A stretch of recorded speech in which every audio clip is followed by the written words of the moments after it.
Our naming journey is one, but just a sci-fi of time traveling.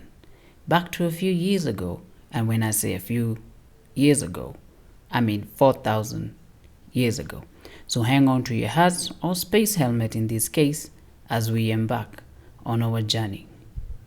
And so the old Babylonian Empire.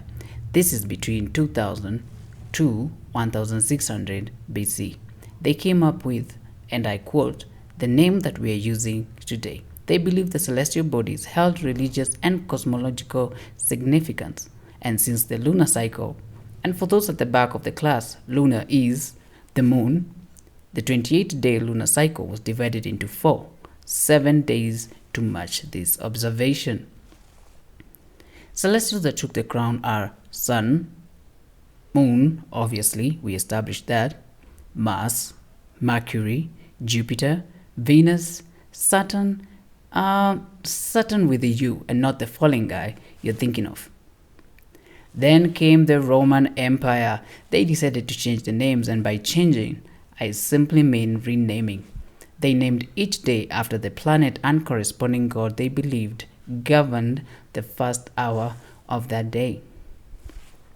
Dies Solis, day of the sun, Dies Lunae, day of the moon, Dies Martis, day of Mars, Dies Mercury, day of Mercury, Dies Jovis, day of Jupiter, Dies Veneris, oh, you guessed it right, day of Venus, and Dies Saturni, day of Saturn. Almost at the end, don't worry, we have the Viking era playing a role in the renaming, this time getting closer to what we call them today. The trickery behind this time was Viking people substituted the Roman gods, which is simply their own equivalent, especially if the name was almost similar. For example, Dies Solis, Suna or Sol, is the goddess who personified the sun.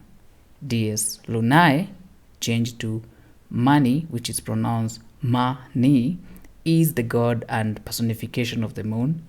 Dies Martis, Tu, the god of war, justice and oath. Dies Mercury, changed to Woden or Odin, is the Almighty Father, chief of gods. Dies Jovis, changed to Thuno or Thor, god of lightning and thunder. Dies Veneris, changed to Frigg or Freya, god of beauty and fertility. And well, the next one, which is Dies Saturni,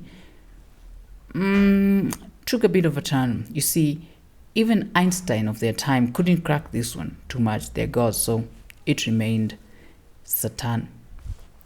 Lastly is the Old English translation that just absorbed the names to what we know them today. Fun fact, Emperor Constantine officially decreed the 7 days of the week in the Roman Empire in 321 BC, designating Sunday as a public day of rest. There you have it. Just in case you got confused, it's just a bunch of people renaming and changing the names from one form after another with a bit of literal or no creativity, so to speak. Goodbye.